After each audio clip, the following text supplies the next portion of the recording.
One. Thanks for tuning in to Rachel and Ralph's Reality Check. As you probably all know, I am a longtime contributor to Townhall and the founder of Intellectual Conservatives, and Ralph is the head of the Capitalist League, which he founded. Check him out on Facebook. They have over 180,000 followers. Between me and Ralph, we have decades of experience working behind the scenes with politicians, for politicians. So we let you know what is really going on. Today, we're going to talk about an article I wrote about exposing cattle rustling in Arizona. This is a part 2 where I get into the Mafia connections, the Mexican drug cartel connections, money laundering. And then we'll move on and talk about Ralph's interesting article he wrote for Newsmax on this covfefe word that Trump tweeted out a few years ago.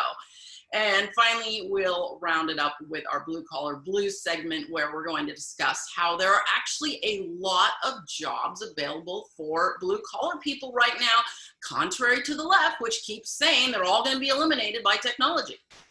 So to begin, my column basically is an investigative piece I wrote after talking to a lot of cattle ranchers, old cowboys, as one of them calls himself, in Arizona. And they are concerned because over 3,000 head of cattle have been stolen in the last few years, and the government seems to be doing nothing about it. Nobody seems to care, and there's just vicious fingers pointed at every which way.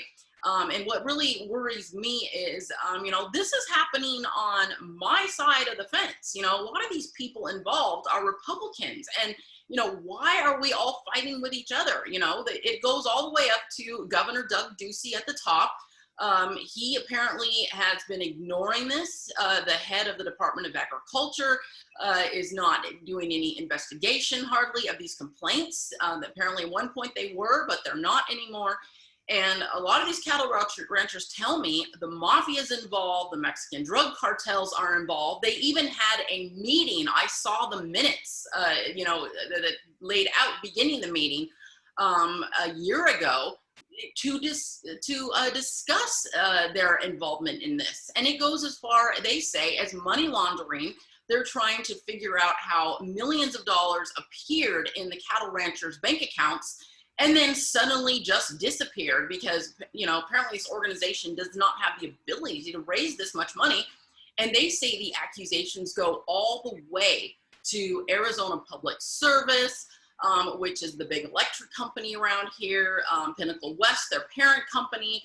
They told me that that business is trying to launder the money through them because they want to influence key people in the water industry, but they don't want people to see that the money is coming from them. So what do we do? One of the old cowboys told me the FBI needs to get in and do an investigation instead of just acting like every other government entity and shoving this under the rug. So, Rachel, what are, if you could just summarize some of the claims that some of your sources are making in terms of what is going wrong when you talk about cattle rustling? Seems to me, if having read your pieces, that you're talking about I just want to correct me if I'm wrong, about 3,000 head of cattle over the past 10 years that have mysteriously vanished. I did a little bit of Googling, not that I know anything about cattle or cattle rustling, other than the fact that, well, I sure do enjoy a good steak now and then, but I buy it legitimately from the grocery store. I don't rustle it up myself. But apparently a cow, a steer, sells for something like $1,000 a head at market. Did I get that right, or am I wildly off base? Yeah, off the top of my head, that sounds about right. They're not cheap, and so obviously that's why they are so attractive to sell them. And one of the accusations is that there is no good inspections going on of these cattle. When somebody decides to sell cattle, for example, these inspectors are no longer necessarily even coming out to look and take photos. They are just taking the word of the person selling the cattle that this is what's taking place, or they're even accepting just a photo. So, you know, some of these ranchers, and many of these ranchers have been accused of being some of the cattle thieves. They're apparently just taking their own pictures, and then they are shipping the cattle to as far as Arkansas. This is claimed to be one of the ways they're doing it. They sell the cattle so far away that it's hard to track and find out how the theft happened. So you're saying this may be embezzlement by some of the old cowboys who are selling their own cattle and claiming that they're stolen? Do they collect insurance from that, or it seems? Look, first of all, I'm really delighted because this is really old. This is like those old westerns I used to watch way before you were born. This is the real Arizona Wild West. That's right. Back in the days of black and white TV and movies. Hey, I watched the Wild Wild West every day religiously when I was a kid. What a great show that was. You must have been very, very little. But in any case, even before the Wild Wild West, and you had Bonanza, the first color TV show. And before Bonanza, back when I started watching, back when there were three channels before public broadcasting muscled into the UHF and created four. Okay, back when TVs used to have dials that you would actually turn rather than these newfangled convoluted clickers that I can't figure out. And then there are so many hundreds of channels, I can't ever find out what I want. But in any case, way back in the good old days when TVs were black and white, and I remember that you used to have cattle rustlers as a big, you used to have westerns. Westerns were the staple of both TV shows and movies, and some of the bad guys were cattle rustlers. And, frankly, I haven't heard the phrase cattle rustler in a good 50 years, maybe longer. So bringing all that back to today, it really strikes me as very picturesque. Now, if it's really $1,000 per head of cattle at market, and they've lost 3,000 of them, that's $3 million. But spread over 10 years, if that's how long this has been going on, and I'm not saying it is, that's $300,000 a year, which is not exactly a existential threat to the Arizona economy. So I'm just saying that may be below the threshold of what the FBI is willing to go in there and investigate. And maybe, some of these cattle rustlers need to get together, cattle ranchers need to get together and hire some private investigators and sort of go after this themselves, because the FBI's got a lot on their plate. And I'm just not sure $300,000 a year of cattle rustling is going to rise to the level that is going to trigger the Uncle Sam to move in here. And, maybe they should, maybe they shouldn't. I'm just saying, you're talking to the guys who are outraged by this, and you're a good reporter, so you're reporting the story as is being told to you. I'm just not sure, speaking as an outsider with a, sort of a friendly relationship with Arizona.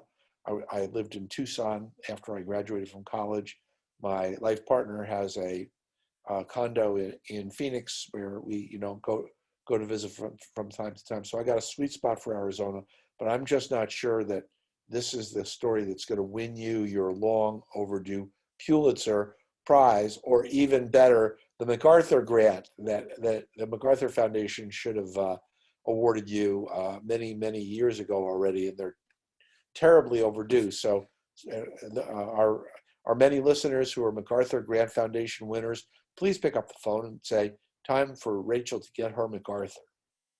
Well, I'll never get a Pulitzer because I'm on the right. But here's what's wrong with that situation. The FBI is all willing to rush in within minutes of hearing about one racist incident. Okay, this involves, I think it was like 30 cattle ranchers have had, their cows and steers stolen. So why is that too small, but one racist incident is not too small for the FBI to jump in? People are supposed to be equal under the law. That's a classic example of how people are treated differently by our justice system. And this is a big enough incident because it's torn the main organization of cattle ranchers apart. They are completely split in half. One of them has gone off and formed its own new group. And you know, with all these lawsuits flying around, I mean, it is going to affect the price of beef. It is going to affect, you know, the livelihoods of thousands of people who are in some way connected to this industry. I mean, you know, fortunately, it's not happening in other states. You know, we've looked into that a little bit, and they still have things like the inspections going on. They don't have the high numbers of cattle theft. But here in Arizona, it doesn't look like there is any end in sight. Well, one of these days, Arizona is going to get off those wooden crank phones that you got on your wall, and you're actually going to discover this nifty new thing called the internet and the World Wide Web.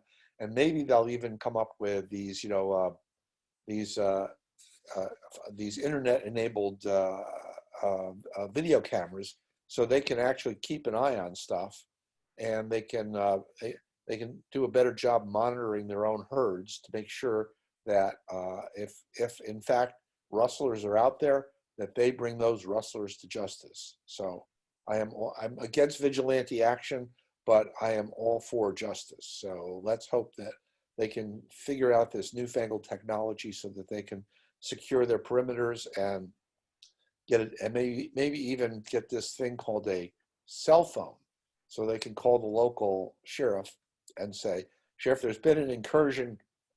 Come arrest you. Come arrest some cattle rustlers. This is, you know, this is what we need is wanted posters. Public enemy number one, and let's see if we can't use good old-fashioned technology to resolve this problem rather than calling on the federales, because, you know, and by the way, you know, the local cops with whom I've worked tend to have a rather low opinion about the FBI. They consider them to be, and this goes to your question, why aren't we getting equal justice here? They consider them to be headline chasers. So if it turns out that there is something that is there's a case that is politically sexy that's going to make headlines in the news media, well, according to my friends in the local police, the FBI is all over that like a crocodile on a poodle. But cattle rustling, maybe not so much.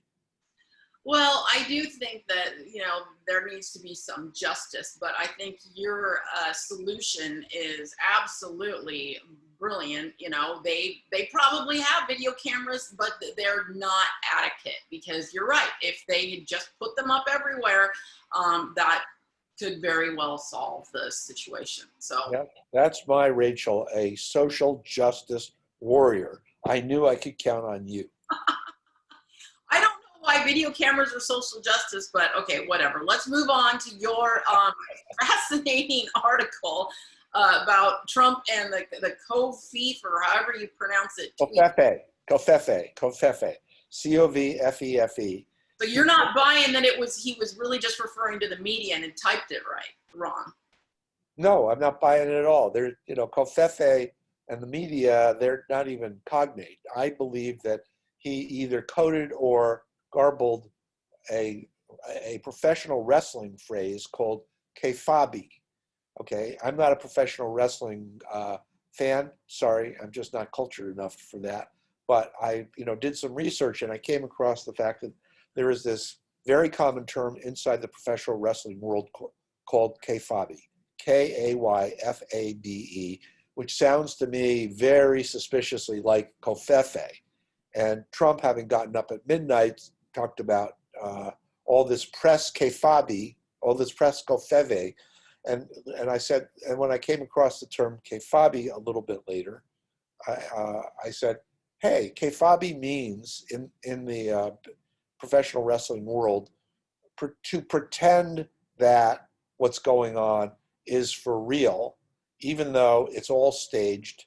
We know that the performers know it's staged, the audience knows it's staged, everybody knows it's staged, but everybody stays in role pretending that the heel, which is the bad guy in professional wrestling, is attacking the baby face, the good guy in professional wrestling, and they stage a very melodramatic fight between bad guy character, who's actually a good guy playing a bad guy, and the good guy character is also a good guy playing a good guy in this case, where they're whomping each other in the ring, and everybody is like getting into this melodrama, which is perfectly staged.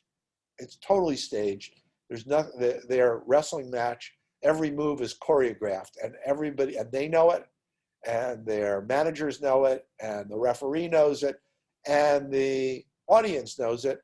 But everybody goes along with it because it's such a great story.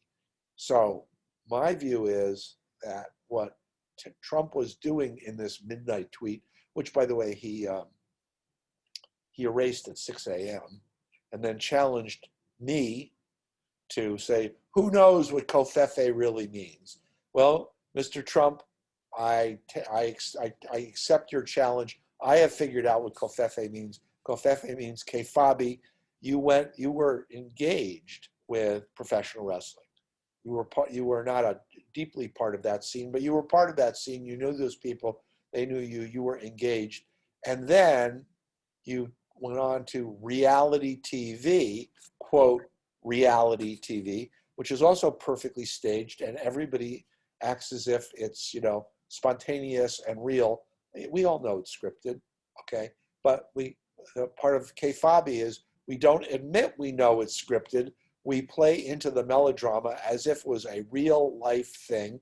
And that brought Donald Trump over $400 million of lucrative profits off of his reality TV show, The Apprentice, which I think went on for well over 10 years. And so he was familiar with kefabi from professional wrestling. He was familiar with carrying it out in a very lucrative way when he did, quote, reality TV. And then having sort of gotten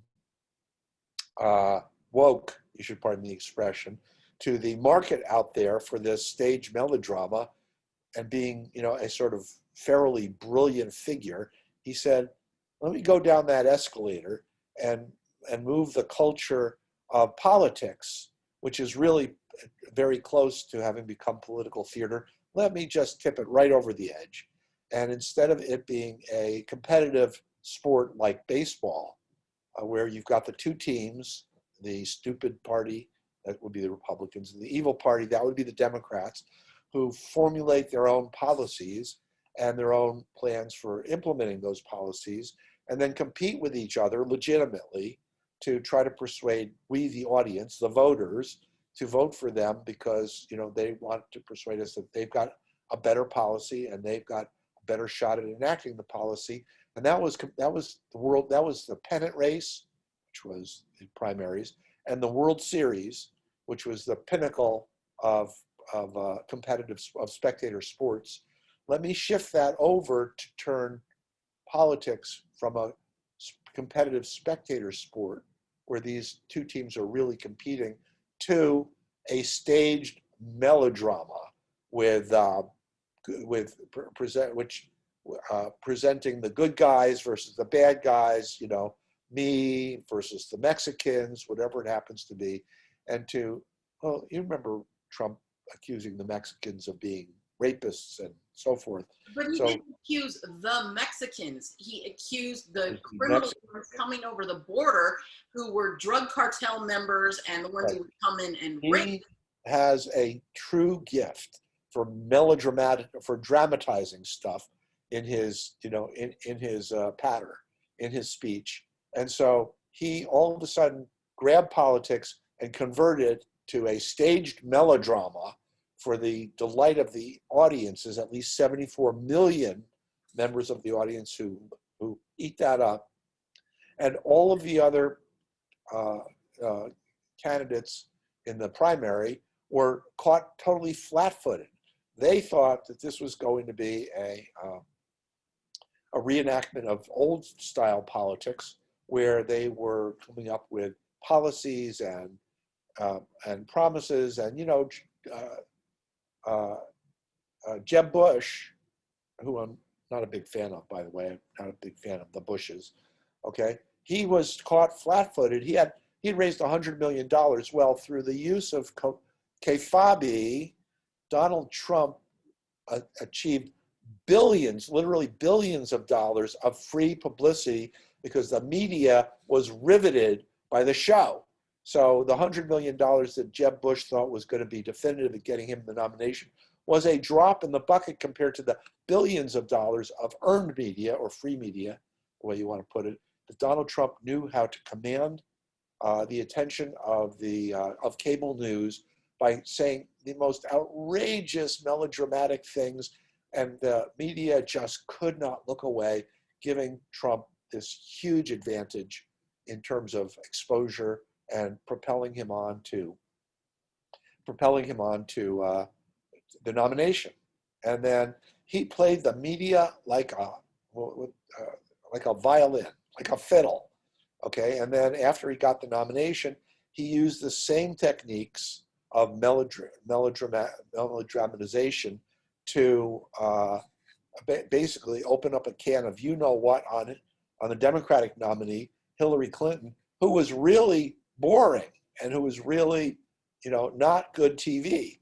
So she was out there, talking about all kinds of really, really tedious, policies, because really Hillary's a policy wonk down to her marrow, where Trump was putting on this great show, and thereby he completely messed with the heads of the regulars, and brought himself through the use, I would say, the perfection of covfefe, creating a scripted melodrama as opposed to a competitive sport that propelled him right down from that escalator right into the White House. And I just thought that this was really an extraordinary insight that he tipped his hands to when he used the word covfefe.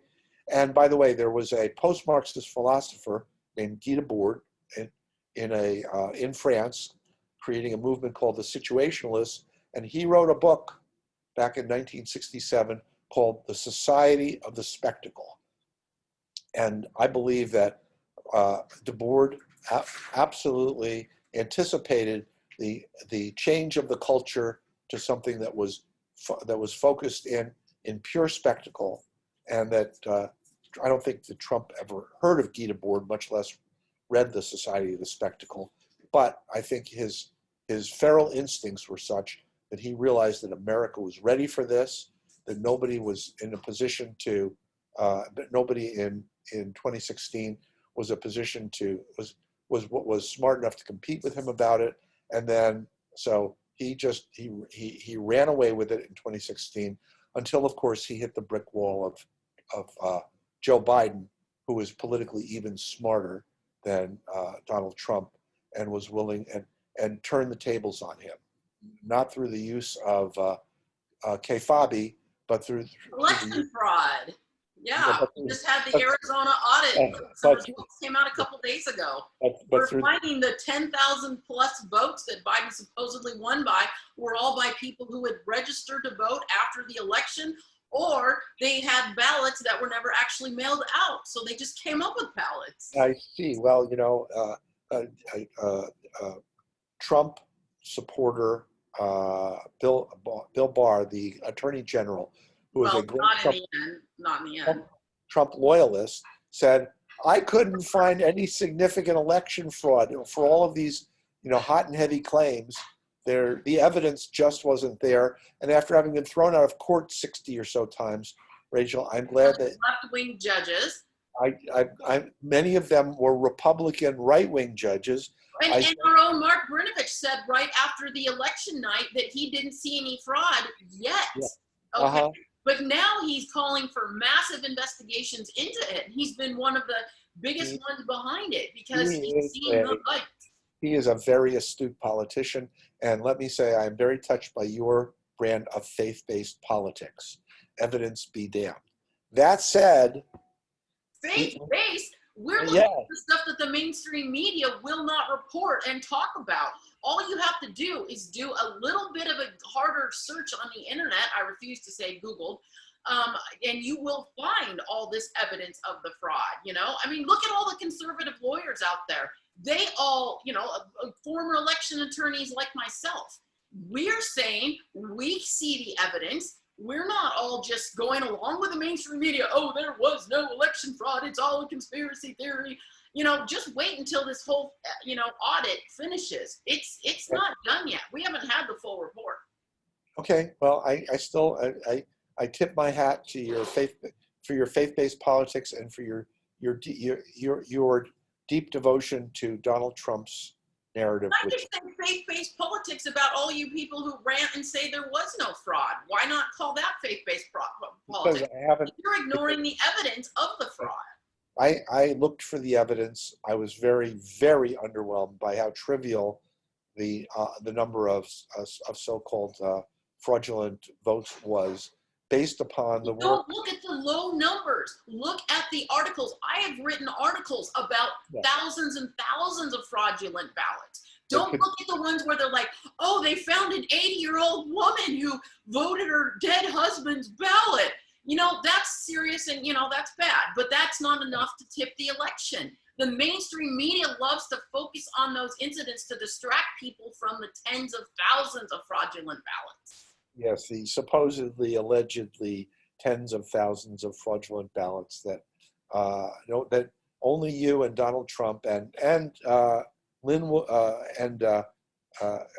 Rudy Giuliani and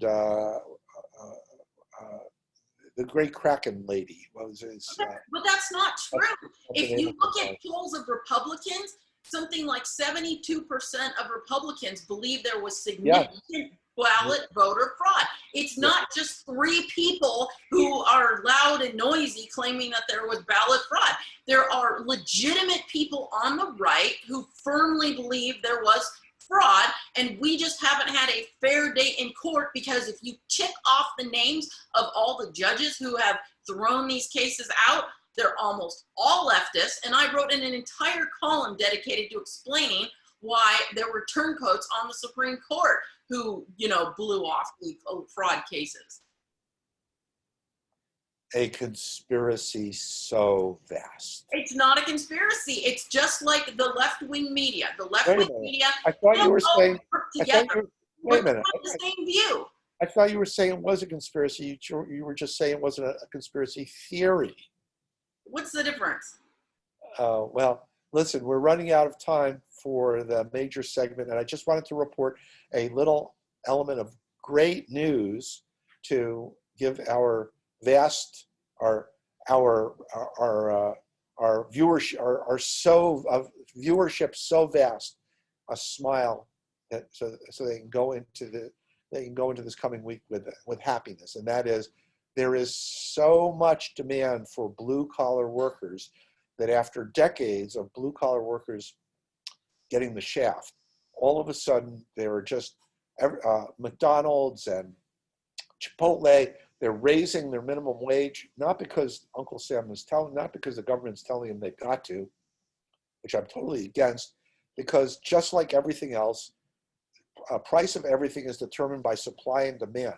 There is a huge demand for blue-collar workers in construction, in retail, in hospitality, across the board, and that is driving wages up for blue-collar workers now, for unskilled and semi-skilled workers at a historic level. And there is a lot of economists who believe that this is sustainable.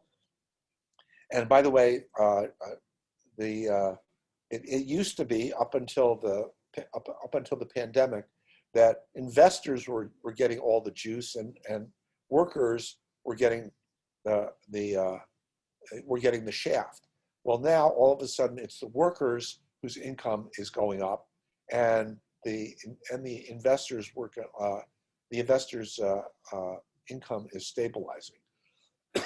So the allocation of affluence is moving to the labor account rather than the investor account. And as a laborer myself, I am very happy to see this long article by CNBC laying out the fact that we are actually getting some some good news for working people.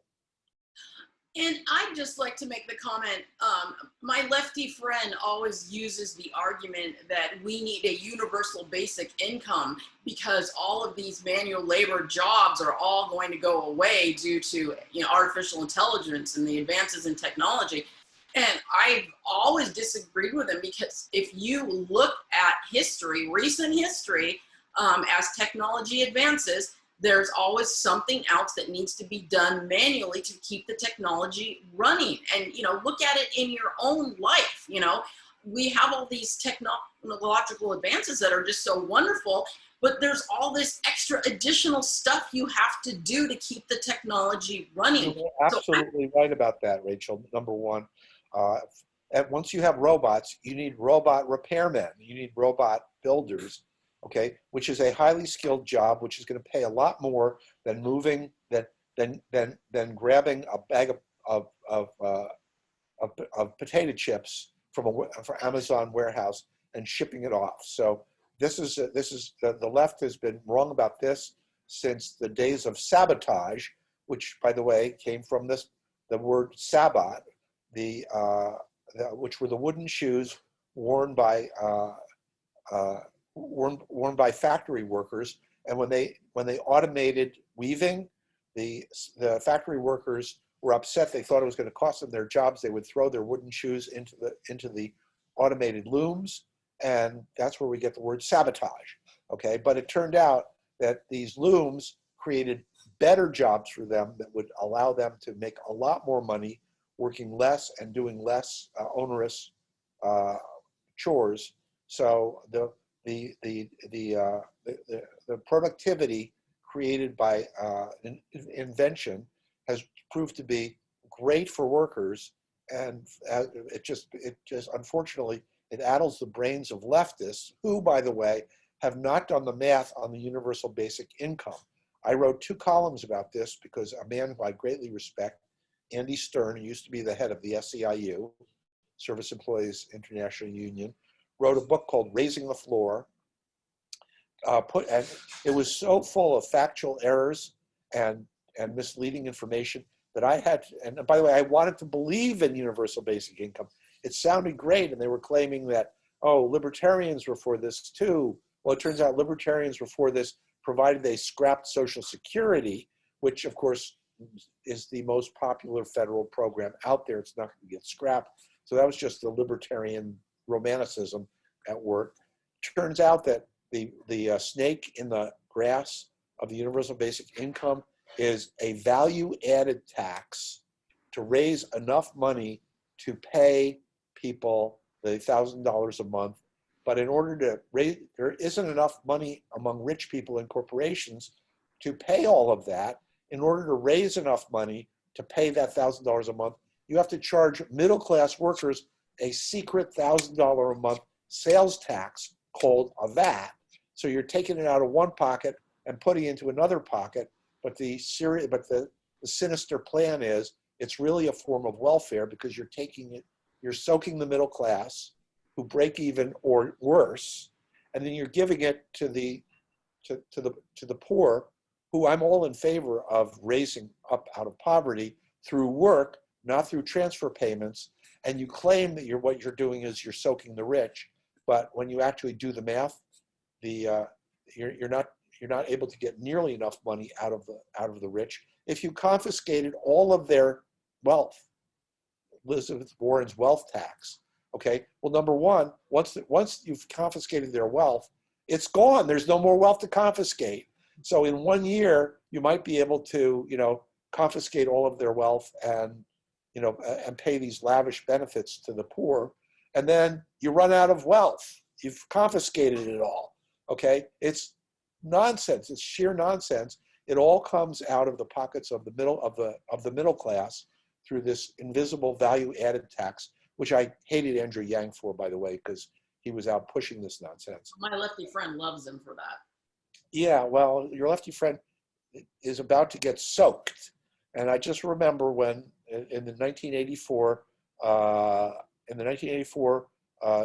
Democratic Nominating Committee, Walter Mondale stood up and said, hey, I'm going to raise your taxes. So will Reagan. He won't tell you. I just did. And the crowd went wild. And then Dan Rostenkowski, the head of the House of Ways and Means Committee, say, you've got some coyones, buddy. And he looked at Walter Mondale, the Democratic nominee, looked at this cheering crowd and said, I'm going to tax their asses off. And guess what? He went on to lose 49-1. And that's only because Reagan was too decent to go campaign in Minnesota, his home state, because he didn't want to humiliate him by losing 50 states to nothing, because he wanted to at least throw him the bone of winning his own home state. So lefties love this stuff. And I say, bring it on. It's political suicide. That is awesome. And that's why I like your long memory from history. You bring stuff like this to the program. And I want to get in the last word. Yes. I want to point out that the one thing about, the blue collar jobs supposedly disappearing due to technology, look at customer service. That is like the new blue collar job. It's everywhere. And so, you know what? They're just adapting. The blue collar jobs are adapting to technology. Absolutely right. And meanwhile, without government coercion, Chipotle, McDonald's, Amazon, they've all raised their minimum wage. Why? Because they weren't getting enough workers. So they had to raise it from $10 to $15 just to be able to hire the amount of workers that they wanted. That's the magic of the free markets at work.